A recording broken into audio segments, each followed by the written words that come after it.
Okay, I'm going to go ahead and get started. I'm going to actually sit here today because I've noticed that sometimes when I'm using my cordless, it doesn't come out that good on the recording. So I'll try to sit here for the most part. There's going to be an interactive part of today, but I'll still try to do it from here.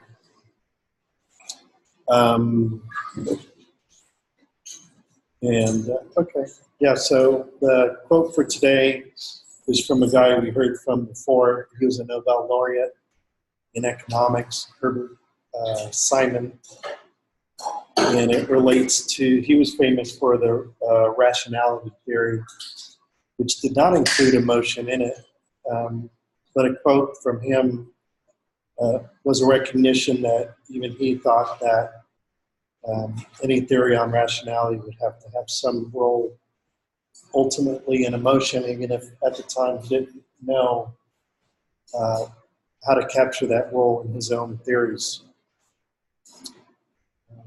So in today's class and in the next class, we will take some steps, I think, that will make it a lot clearer how we can incorporate emotions into not only theories of decision-making, similar to Herbert Simon's theories, but also into computing systems. Several announcements. The homework is due today. I made an announcement in Piazza because some people had turned it in early, which was fine. I actually have graded all the ones that were submitted, like final submission, before the class today, which were 5, basically, of the 24 of you. And I noticed some things, so I gave those people the opportunity to fix them. I just communicated that on to Piazza, so you wouldn't do the same mistakes. Because if you make that mistake, you're going to get points. You're not going to get the full points. So basically, it needs to either run. And what I do is I go into Moodle. I'm going to download the 2 files, the .csv and the Python file, onto my computer.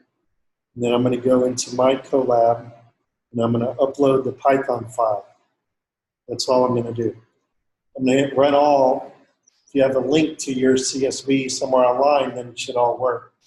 If there's a note that you've written that says upload this to the Python main directory, the CSV file, then I'll go ahead and do that and then run it. But if it doesn't run because you thought that CSV file should be in my Colab and you didn't tell me to upload it, then you're not going to get the full points. Okay. Then once it's all done running, all of you so far who did turn it in early had a provision for me putting in some text to see what the rating would be.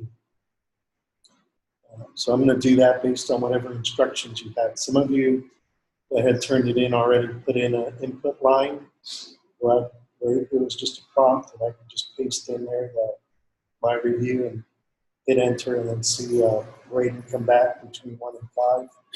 Others had put in a note that said, paste your text here. And then I did that, ran it, and then got the review. So either of those methods are fine, provided that if you're going to have me paste my review somewhere, that you have some clear instructions on where I'm supposed to paste it.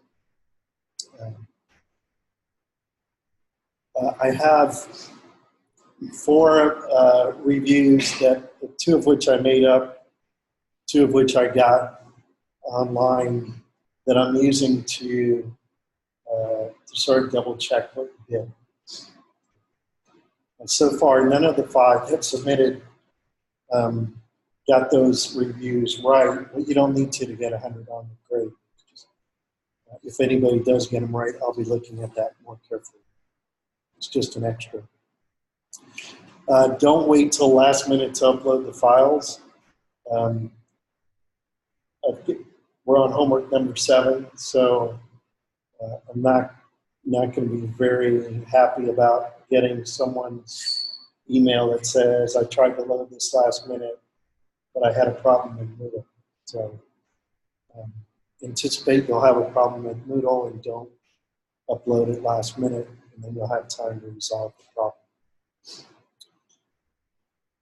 Those are links for Zoom online. They're the same ones I showed last time.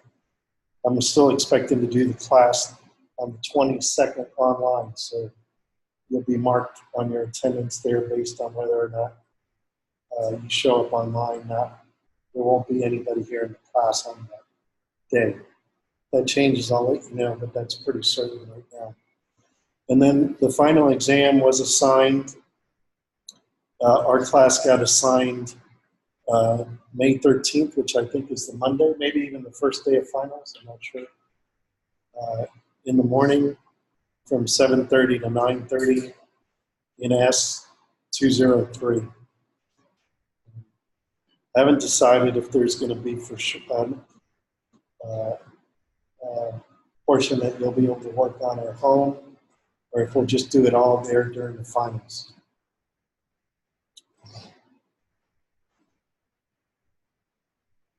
There's a new required reading this time. It's a short article, fairly easy to read, by a guy named James Gross, who's a professor at Stanford University. And he explains in this article in layperson's terms, which means layperson's terms means language we can all understand, sort of the confusion that there is in emotion research generally and in using words like emotions, which mean and are used differently by different researchers. But it's good for you at least to read that so that when you are reading contributions from other people and they talk about affect and mood and emotion, recognizing that that their definitions may be different than the definitions we've used in this class that have come from Lisa's book, since that was the text for our class. And so I have this little model here that comes from Gross's paper, where he's characterizing affect as being a bit different than emotions, or I'm sorry, than Lisa does, and how it relates to emotions and feelings. This is the same required reading from last time. I just put it here because I don't want you all to get behind on the readings and try to do it all last minute. You should try to squeeze in some readings when you can. And then before the final, review all the readings. Because we don't have homework, any more homework between now and the final, what you get when you come into the final is a lot of it's gonna be from the reading. Similar to as if it was homework, but you're not gonna have the benefit of having homework. It's gonna be in the final. It sounds repetitive, it's because I want you to do well on the final. And I think if you leave the reading and do it just the very first time once right before the final, chances of doing well aren't going to be too good. All right, here's our agenda for today. We're going to pick up where we left off last time, which is emotions and the French toast. Remember last time we did the mud, the child playing in the mud. From there, we're not going to get through all of this today, but we're going to go on and review some models of perception. This is basically what was on the exam. And the reason we're going to do that is in the exam we didn't talk about emotions and where emotions would fit within your models of perception. We talked about the sensible energies in the exam. We talked about the senses, the receptors, and then within your perceptive process, we talked about thoughts, memory, and inner voice or self-communication, and the role of language. So those things showed up in your models. Emotions didn't show up in your models. But it's important for you to know if, for example, on the final, I want to know where and how emotions would fit into your models, that you have it, that you're not starting from scratch and trying to scratch your head and remember what a model should look like that incorporates all the things that we already did in your exam. So I'm going to go through some examples of some models of perception that were turned in from some of you from the exam for the benefit of all of you. And I won't share your name, just out of respect for your privacy. Okay, so we have French toast. And I spent about 3 minutes on this before you left last time.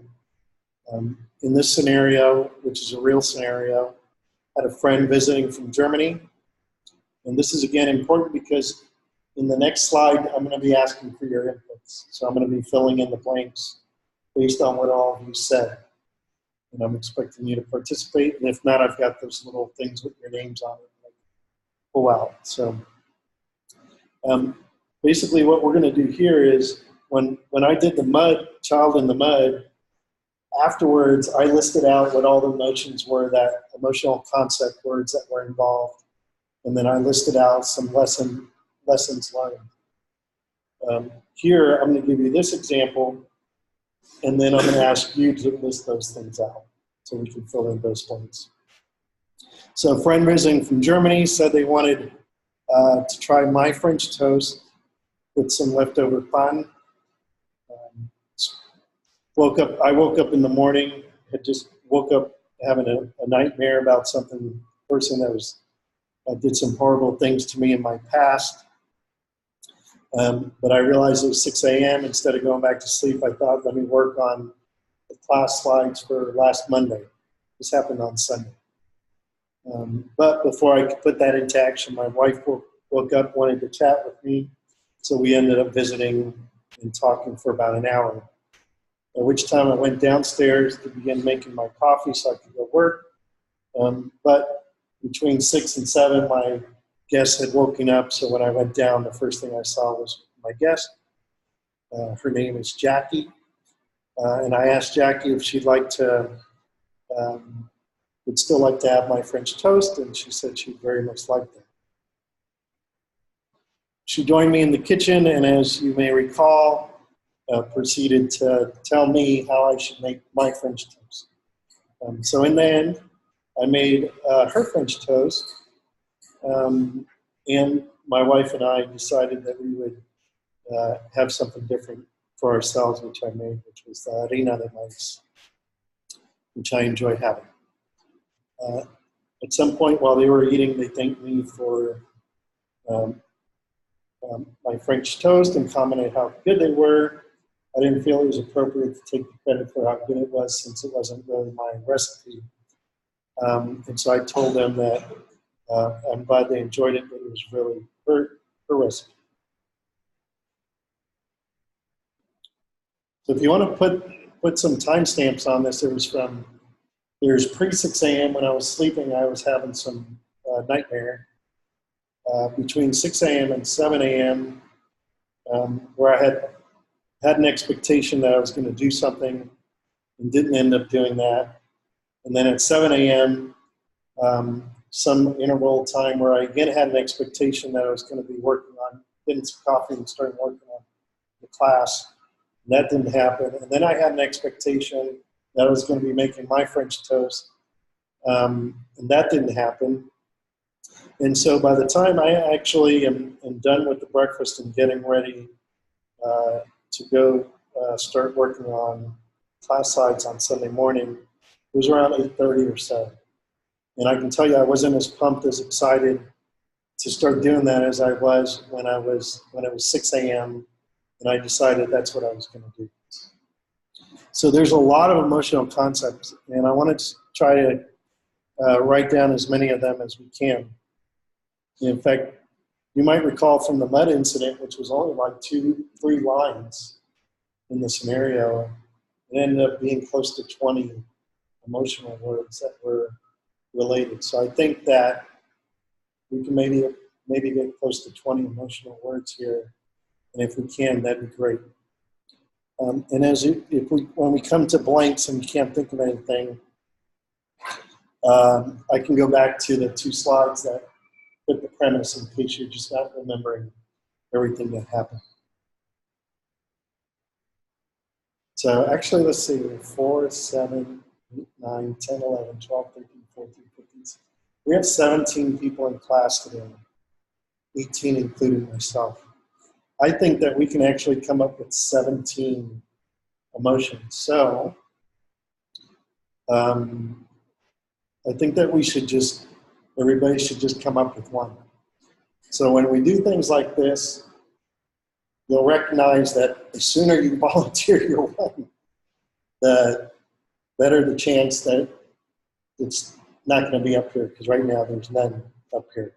And the longer you wait, then the harder it may be. Yes, you want to volunteer. Frustration, anger. Yes. Relief.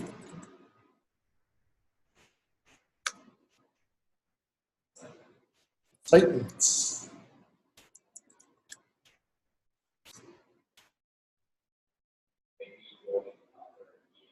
Did you say joy? Joy?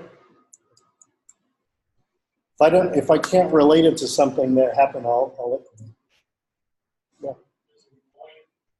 Yeah. Annoyed? Yeah. It's a concept. Honor system. So I'm going to count 17. So far we have 6 of you. So only 11 left. Yeah.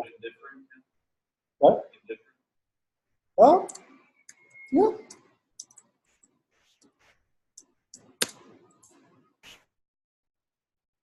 Yes. Surprised, definitely, yes. Disappointment, yes.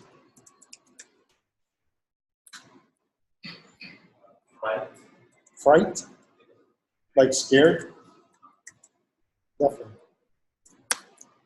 Yes. Angst? Yes. 1, 2, 3, 4, 5, 6, 7, 8, 9, 10, 11. 6 more. What? Doubtful? Doubt.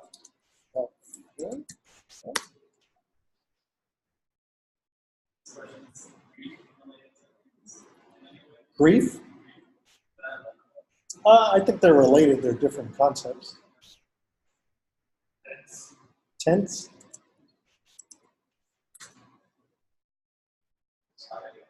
Anxiety.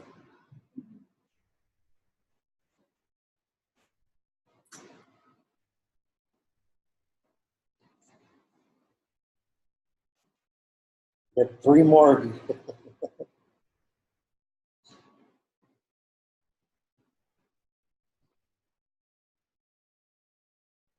Who are the 3 that haven't responded yet? Raise your hand. 1. Do you need me to put up the thing again, or you want to focus on what?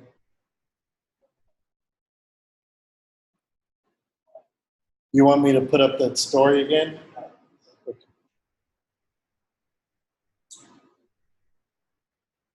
Because it can be at any time, even while I was sort of starting to wake up from the dream, all the way until I sat down and started actually working on the class notes.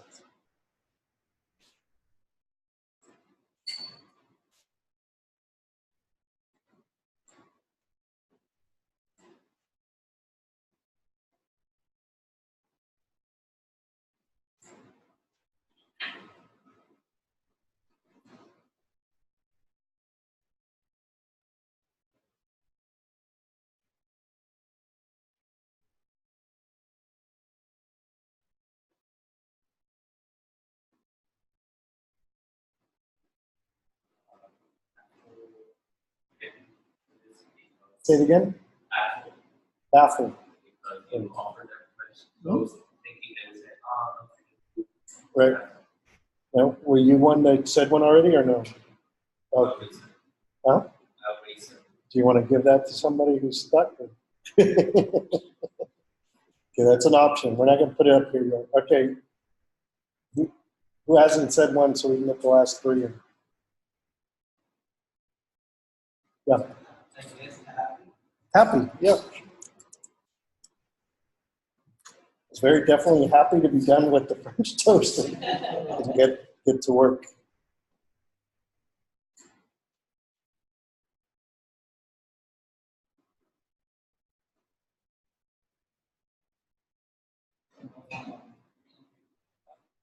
Confused. Yeah. Did you give one? Did you give one already? Yeah. Okay.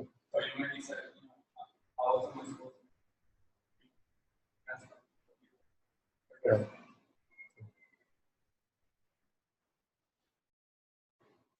So the two people that didn't give one, do you want some more time, or do you want to take one of those? Huh? Take one of those. All right. What was yours? Baffle. Baffle.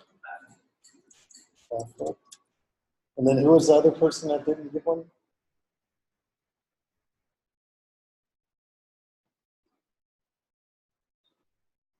Let's see. 1, 2, 3, 4, 5, 6, 7, 8, 16.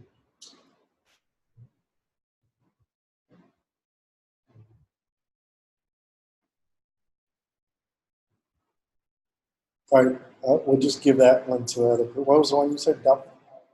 Confused. And we could actually probably go on and write down concepts here, right? Because it was over a relatively long period of time. So even at 2.5 hours, the entire experience, and it may be hard to, since I didn't give you the content of what I talked to my wife about, it may be hard to think about that.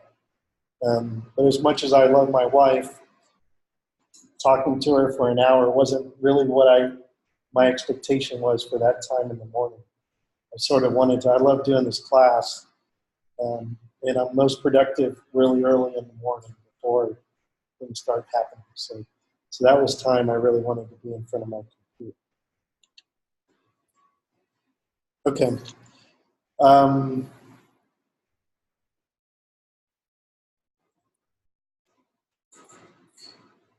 How did some of you feel right now when I kind of put you on the spot? Because I usually don't in the class. When it said, hey, there's 17 of you, all of us are going to do it. Was anybody here excited about it, that they could do it?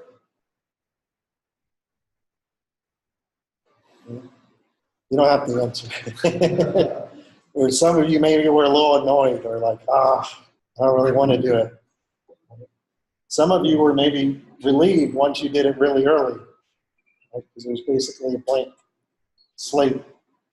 Others of you, maybe as it went on, were like, I wish I had done it early, right? So, but all these things went into really a decision, and we're going to be talking about decision making later today in class, a decision that you had to make. And that decision had emotional aspects to it. Basically, what if you were wrong? And there was maybe an emotional cost of having me say, oh, no, that wasn't emotional at all. That was part of my morning, right? In front of the class. So maybe there was emotional cost to it. Maybe there was an emotional value of it aspect to you in that you wanted to, some of you probably wanted to put a really good one up there, not just say maybe one of the 5 basic ones. Maybe some of you wanted to put, if you looked here, there's baffled. That's not your typical kind of emotion, right? And that came from someone who had already given one, I think, before, right? So maybe they felt like, hey, I want to put something up there that's a little bit more challenging. And I want to feel contribute to the class in that way. All right, the participants in the mud were the child, a parent, and a stranger. Here the participants were myself, my friend, and her husband, but he was relatively quiet in the situation. And my spouse. For me, I had access to my senses, my perceptions, my memories, and my thoughts. We all know now that when I say thoughts, I mean thoughts that are inclusive of emotional considerations. So not just logical thoughts, but emotional thoughts as well. I mean both of those things together. My friend created occurrences. Some of you maybe reviewed already the occurrences, or at least made sure you had it somewhere in your slides because it could be on the test and exam, final exam. And you realize there's 3 that influence us. And my friend participated in all those 3 directly because she was there communicating to me occurrences that caused internal things within myself, but that were internal to her because she's thinking about that as well, and things that were derived. She let me know that she liked sugar on the pan when the French toast is made. So that obviously came from a prior experience where she learned that to make really kick-butt awesome French toast, you got to put some sugar in the pan. And so even though I wasn't there when that happened, she brought that experience in there, so it was a derived experience. My spouse certainly had participated in terms of creating occurrences that were both direct and internal.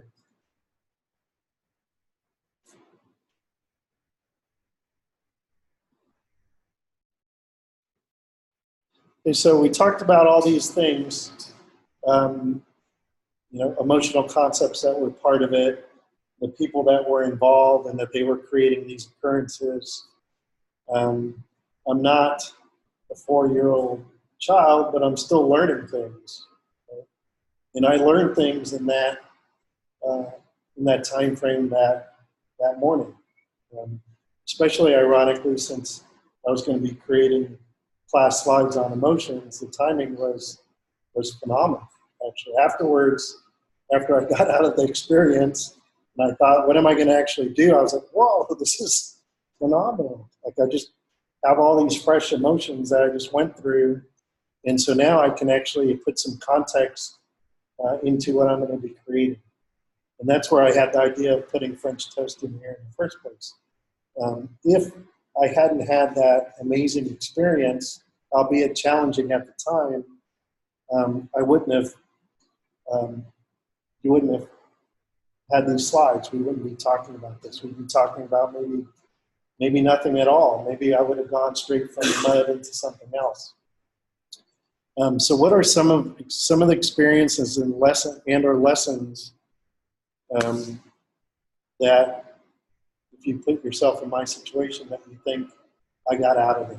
And we won't do 17 here, we just do 5, unless you want to do 17. Experience. So now an experience is more than just the concept, the emotional concept word, and or something that I learned from it.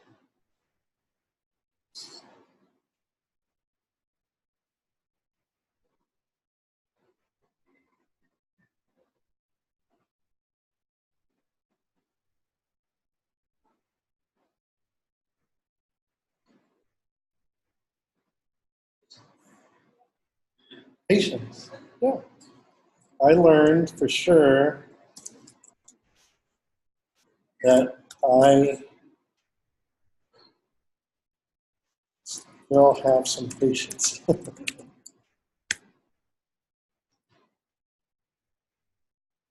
would say that I wasn't as patient as I wanted to be. And I think in the end, when she said, hey, these are really good French toast, what I really would rather me feel and want to say in the future is, I'm glad you enjoyed them. Because it really wasn't relevant, the fact that it was her recipe or my recipe. The fact that I let her know it was her recipe was really, I feel like, a weakness on my part. shows that I still have some emotional learning to do.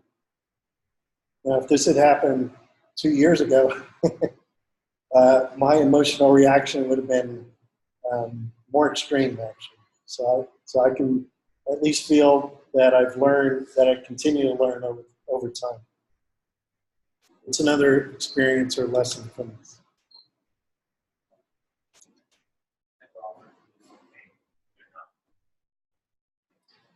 I was willing to make my French toast.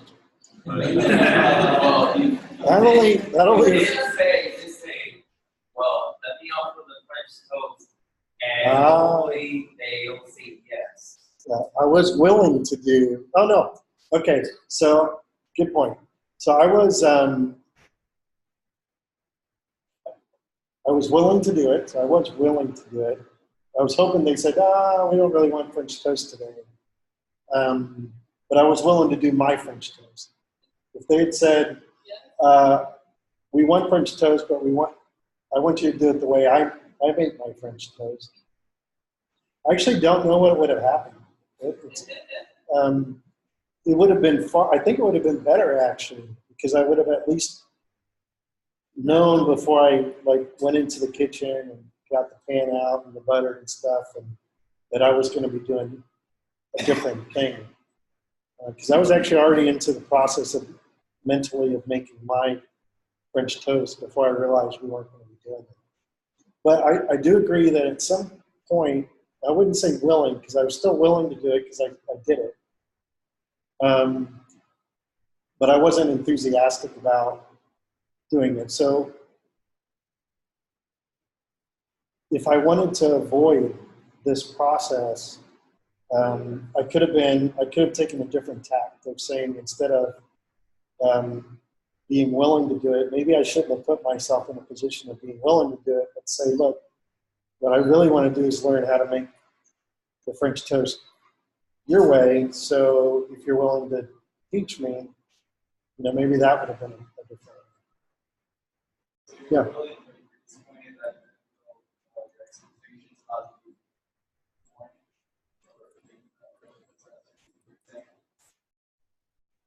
Yeah, I was willing to do it, and that would have had some emotional cost because I really wanted to be in front of the computer working on these slides, especially after I already had the delayed gratification of doing that. But I didn't really want to do it at that point. But I felt like I had made a commitment, and if they wanted it, then I was going to get it done. Once they said they wanted it, I made a mental shift that I was going to go now and make my French toast. I was thinking, how am I going to make it? So be careful about offering something, yeah.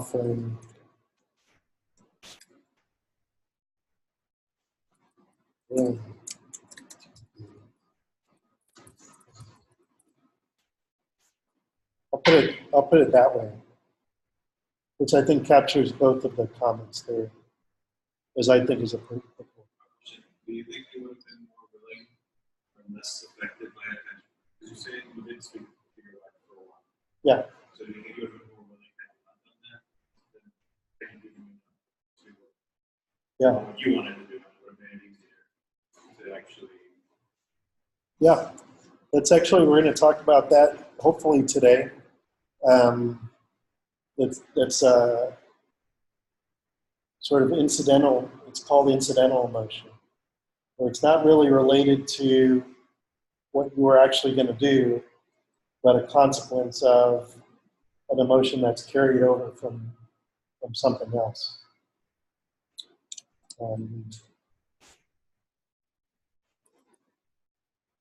I learned something about incidental.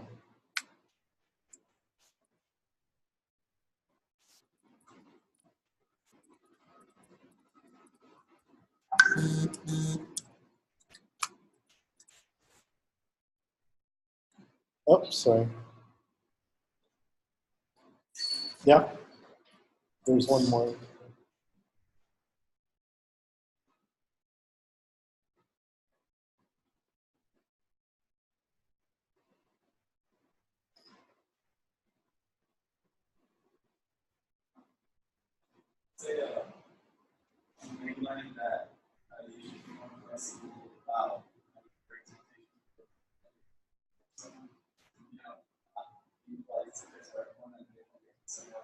Right. So, for example, if I were in your shoes and I would, even though they change the recipe and everything, yeah, that's great. And I would have said, like, still you broke both of them in the end, because in the end, I'm the one making it. So, no matter how I make them, still the fact that I for them matters. So, that's like being flexible about. I mean, I expected to do it my way. And I have people like that. So in the end, expectation of people like is, I mean, or my goal, like. Right. I would say maybe even a slightly different way. I agree with you.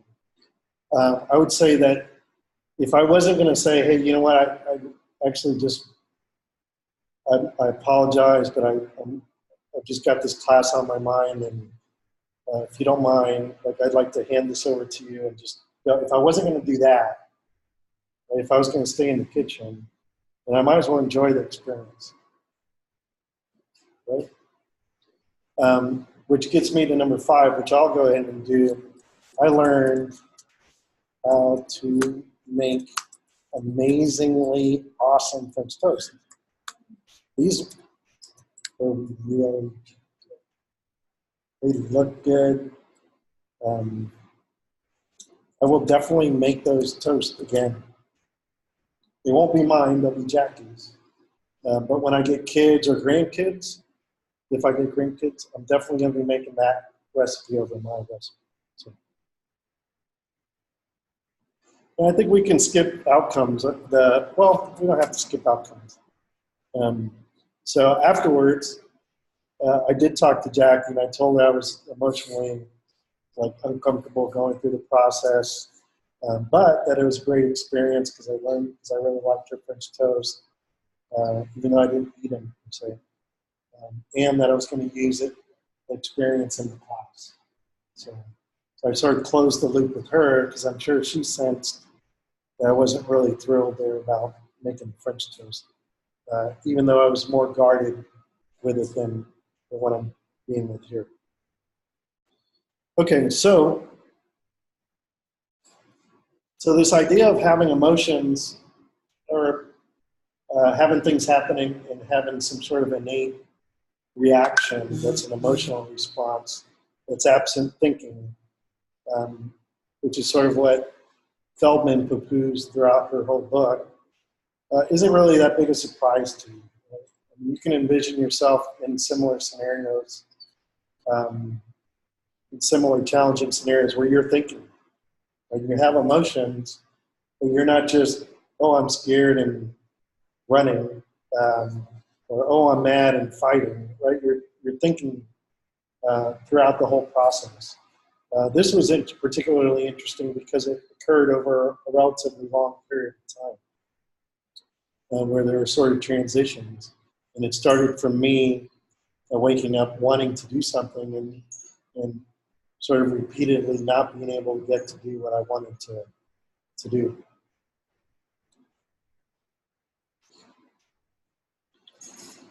Okay, so this model of emotion came from either our first or second class.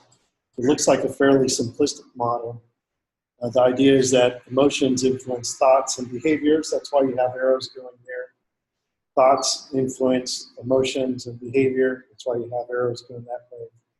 And behaviors influence emotions and thoughts. But really what we've done, if you think about the quote from last time about emotions just being another way of thinking, is we flatten that model out. So instead of being a triangle where you have something called emotion that is distinctly separate from thinking, and we're trying to figure out how it interrelates to it, we're saying that emotion is just another way of thinking. So that overly complex triangle is now just a horizontal line between thinking and behavior. We behave and we think and we behave.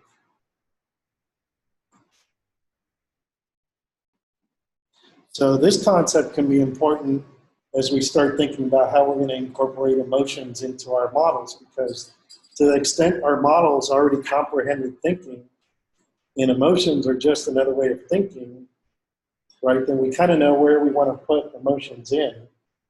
And then all that's needed is to say, okay, are there other aspects of emotions that we want to call out, that we want to put into our model of thinking and behaving with respect to our senses, our physiology. And throughout today and next class, I'm going to be showing you attributes of emotion that you're going to want to think about.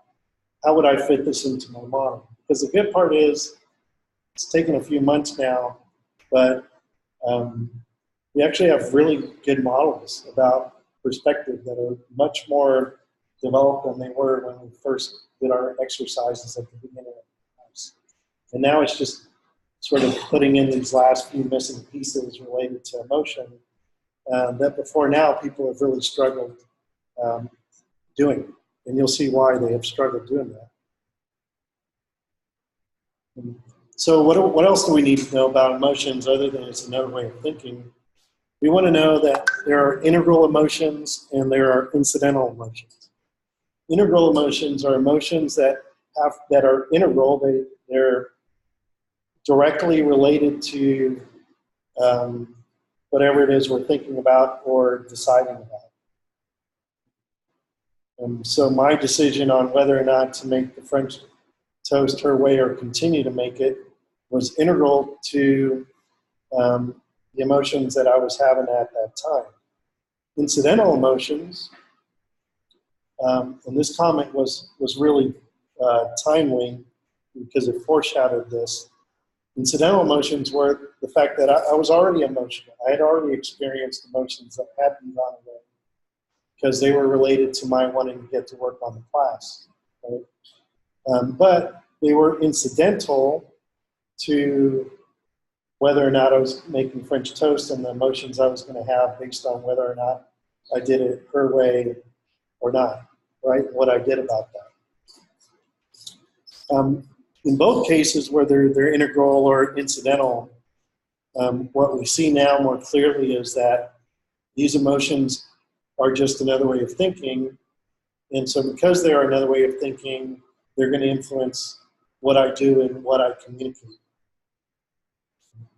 And I'm going to communicate just like I would a thought that I have, whether it's a thought that has a lot of emotional content associated with it or not.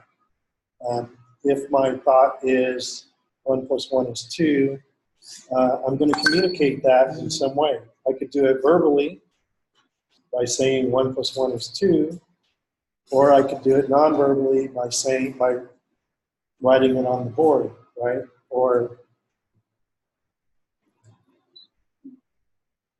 Right? So verbal and non-verbal. Same thing with emotions, because emotions are just another way of thinking. How am I going to express that way of thinking to you? Right? Just the same way I could say 1 + 1 is 2, where I'm suggesting to you that that's an obvious thing that you would know with my gestures and my facial expression, right?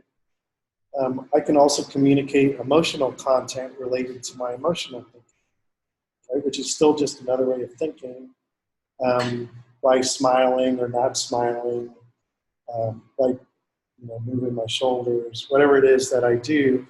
It doesn't mean that those things are signatures of some innate emotion that I'm having, and that's the way it's going to come out regardless of what I do, right? In fact, if I'm talking already and I have an emotion, then already my face is going to be in a different state because I'm talking while I'm smiling. Right? How am I going to do that? So I'm happy, I'm supposed to smile, but I can be happy and talk at the same time. I can walk and chew gum at the same time, right? So all of this hopefully is starting to make this being so obvious that you don't even realize why we're having this class and why when you read these articles of people out there, there seems to be so much confusion over hundreds or thousands of years. Hopefully. If there does seem to be a lot of confusion, please come to my office hours because this is going to be really important for the final to make sure that you're very clear that emotions are just another way of thinking. And so it fits in the same way that thought fits in. It just has other aspects associated with it that we can consider, and then we're done. We have a complete model for perspective and thinking that's inclusive of all of our senses, all of our reality, all of our concepts, our imagination, the realities that we create, and the emotions that we experience. Okay, any questions about that? So now I'm going to take sort of a back step, because I've already foreshadowed and said that this emotion stuff, you're going to have to figure out where to fit it in to your models at some point, maybe in the final. And I'm going to show here a slide that you probably can't read, but I'll try to make it bigger. Let me see if I can make it big enough. These will be uploaded.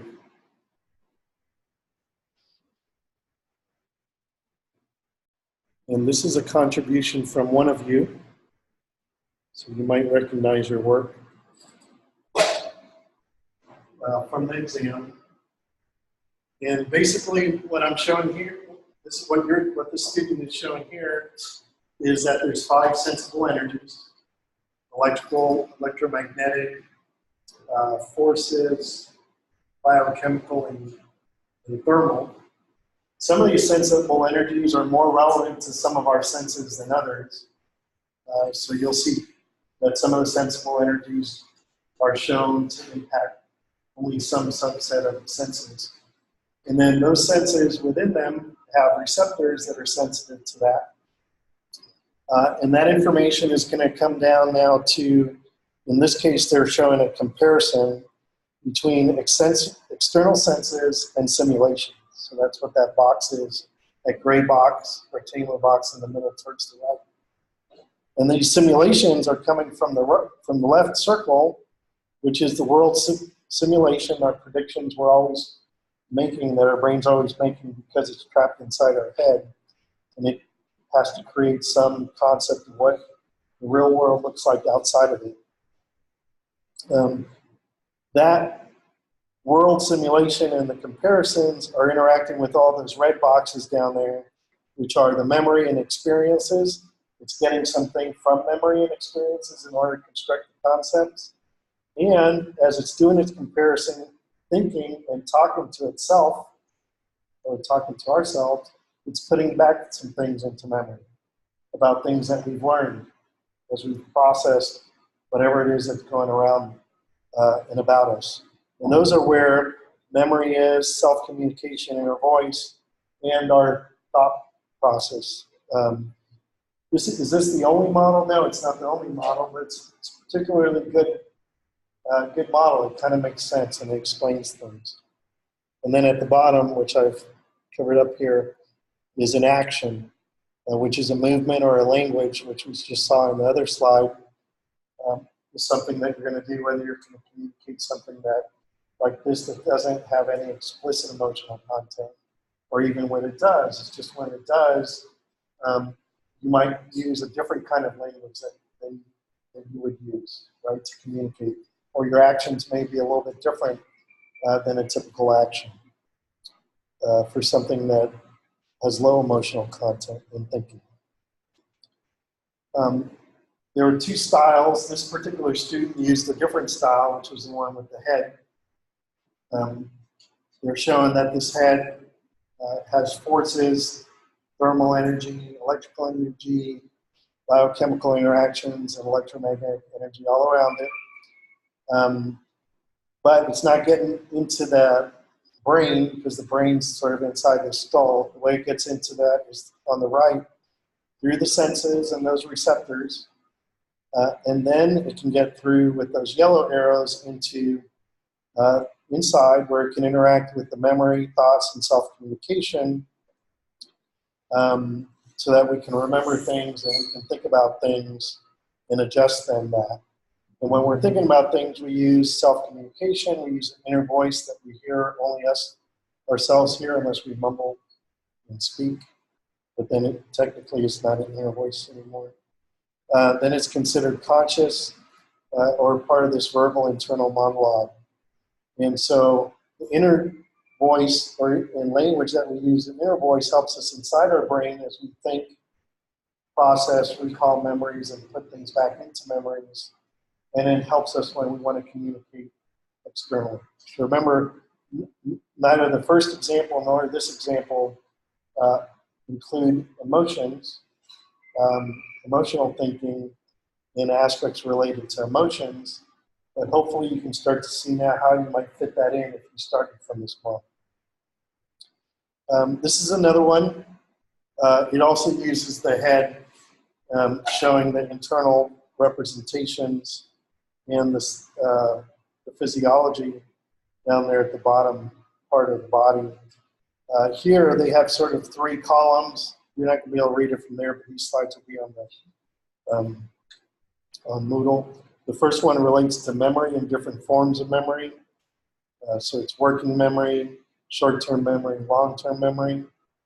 And then they've got the cognitive processing layer, which involves self-communication, of which inner voice is a part of. Remember, not everyone uses inner voice. Einstein didn't use inner voice, but he still self-communicated. He did it with images and concepts devoid of language and voice. And those give rise to the concepts, the language, and the thought. And then on the right, they're showing the perception layer, which has, again, the 5 senses and the receptors associated with those 5 senses. And I like this one a lot because it kind of shows this grid-like scenario where information from any of the columns can make their way to any of the other elements of the columns, depending on what process it is that's going on. If it's a learning process, or if we're using something that we already know, and depending on what senses it's coming from. Just because I don't show yours doesn't mean you didn't get the full 50 points. Just because I showed one doesn't mean they got the full 50 points.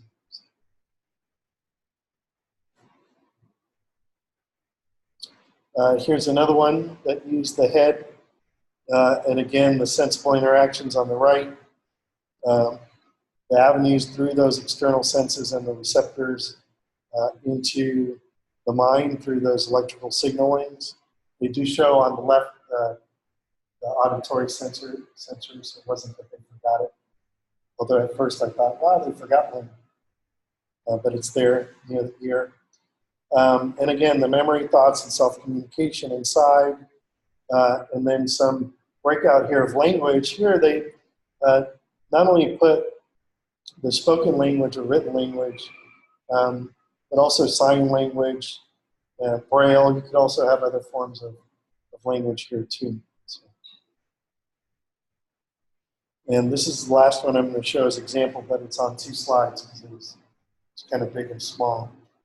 On the left here, you can see sensible energies, the primary receptors that are part of the external senses, and then all of that sort of combines in signaling. They use the other style here with the circle, goes into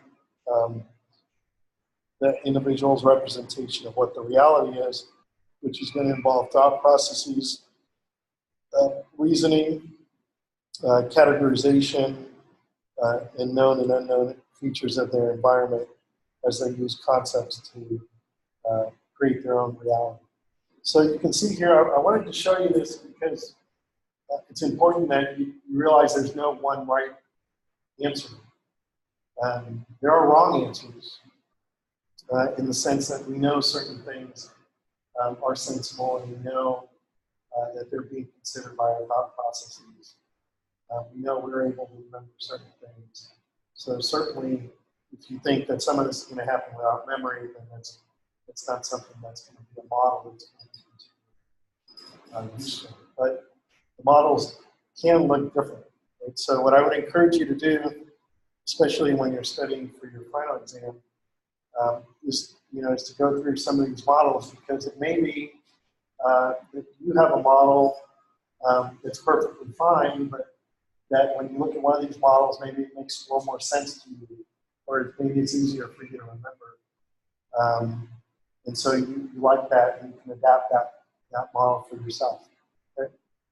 That's perfectly fine. Any questions on that? It's a lot of material. The slides are going to be up. But again, if you get looking through some of these slides and you're not sure, feel free to come by my office. Next week, I'm going to have office hours, but not, I'm going to have office hours next week. That week where I showed that the class is going to be online, I'm going to have office hours that week, but not on that day.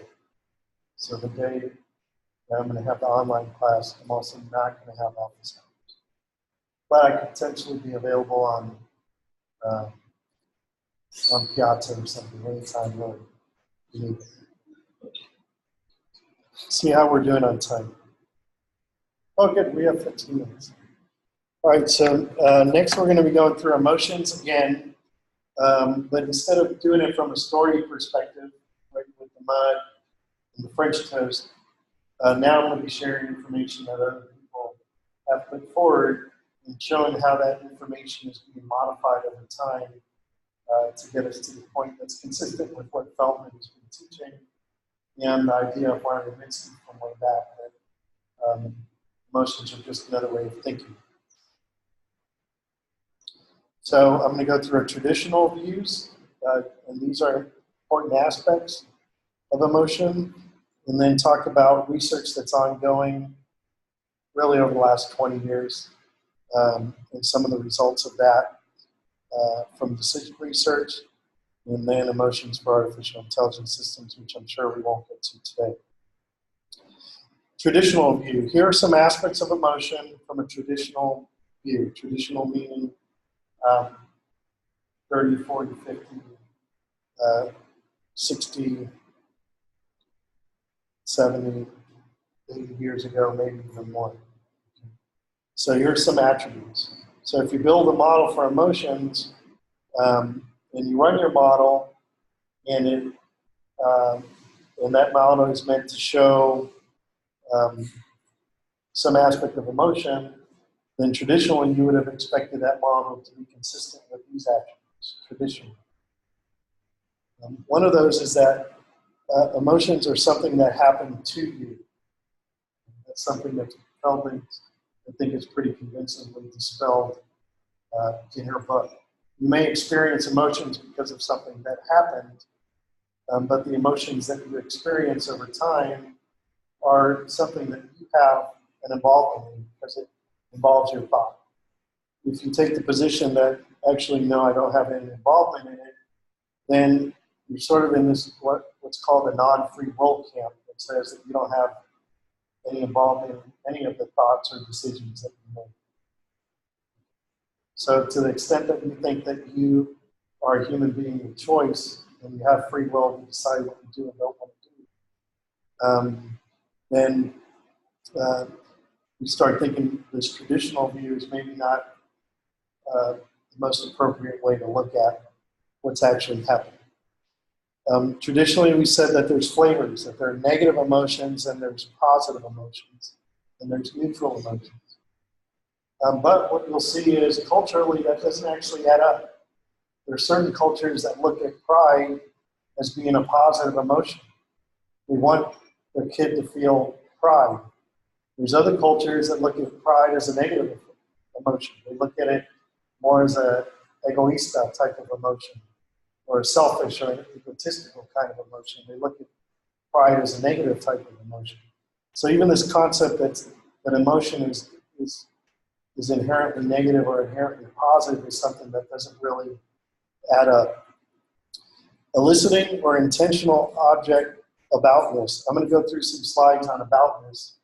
Aboutness has to do with cause. Like, I am angry because, or I am angry that. And I'll show you some slides on that. That's because that's a concept sometimes I think people have a harder time understanding. It traditionally has been thought to enable pursuit of goals. So if you're angry, it can motivate you. But at the same time, it's also been thought to inhibit pursuit of goals. So if you're angry, it could defocus you and keep you from achieving your goal. Multi-component response. Multi-component response Traditionally, there have been three aspects of that.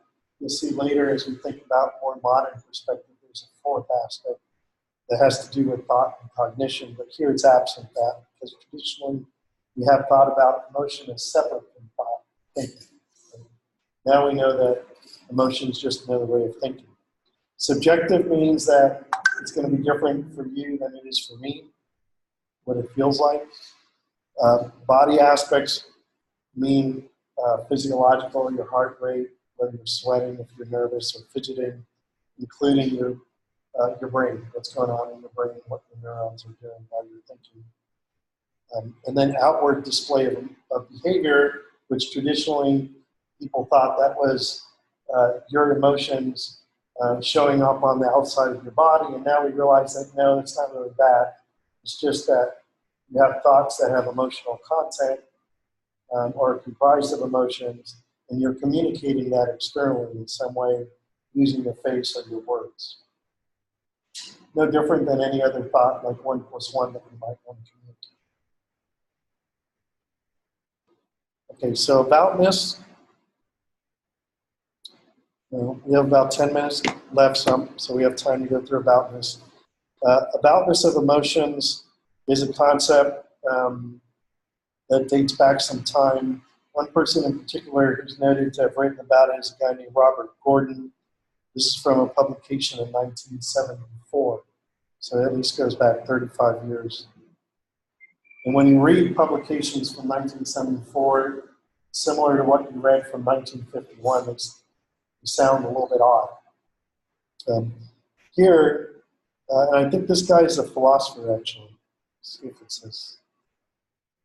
Yeah, I think he's a philosopher. It says, I shall attempt to show that when someone is angry about something, the events or states that conjointly are causing him to be angry conform to a certain structure, and that from the causal structure underlying his anger, it is possible to read out what he is angry about.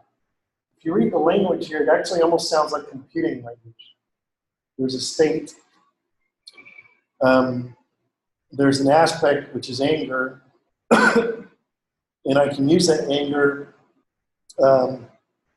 to determine a cause. Right? You can almost see yourself writing a computer program that says, if state, anger, and events this, then cause Y.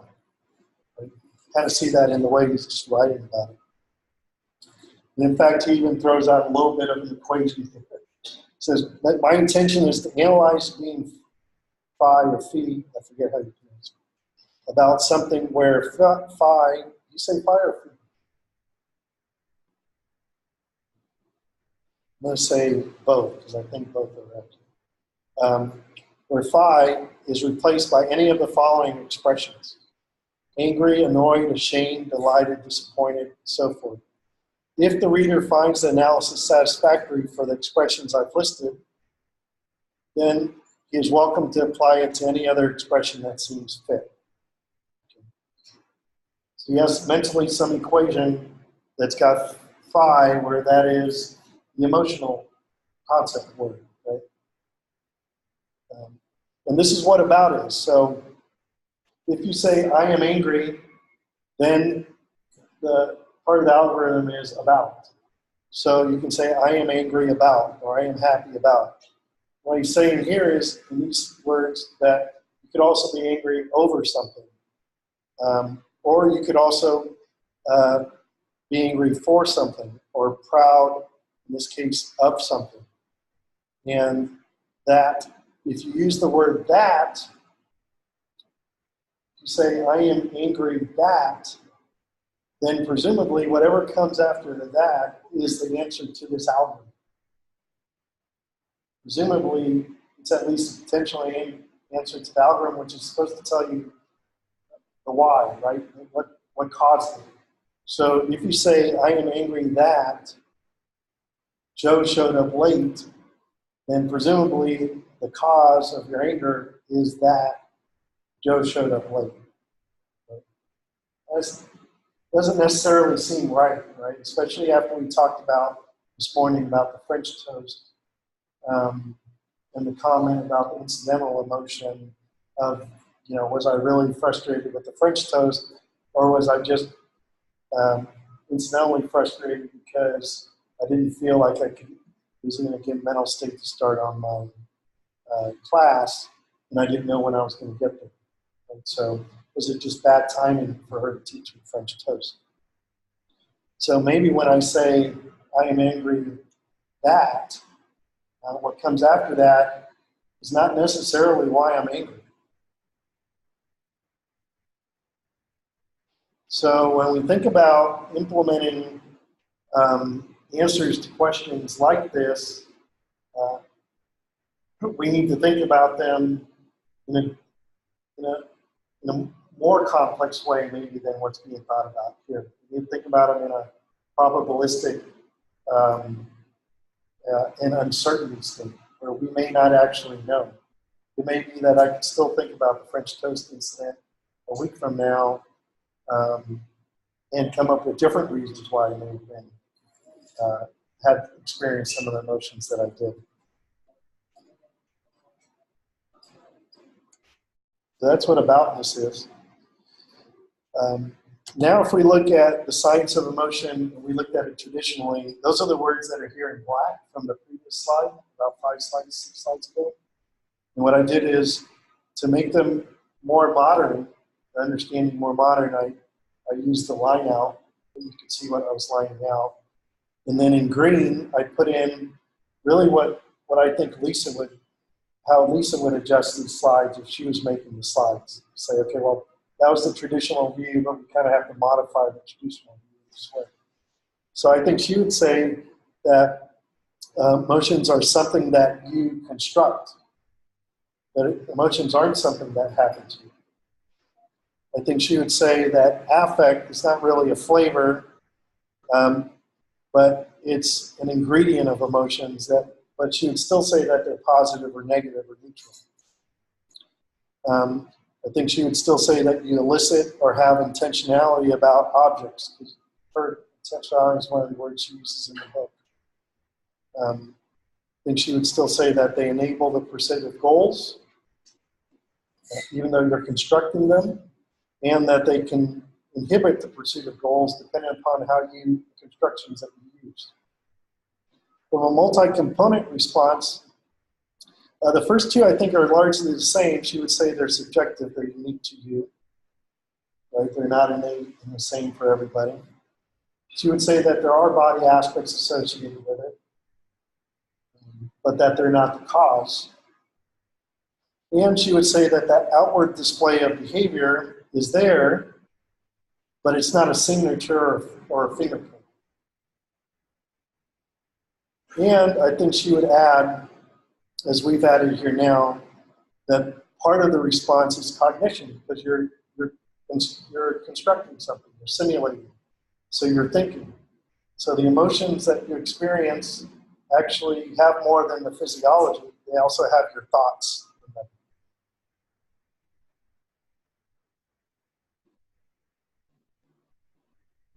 We're going to stop there because we don't have enough time to get into the other concepts.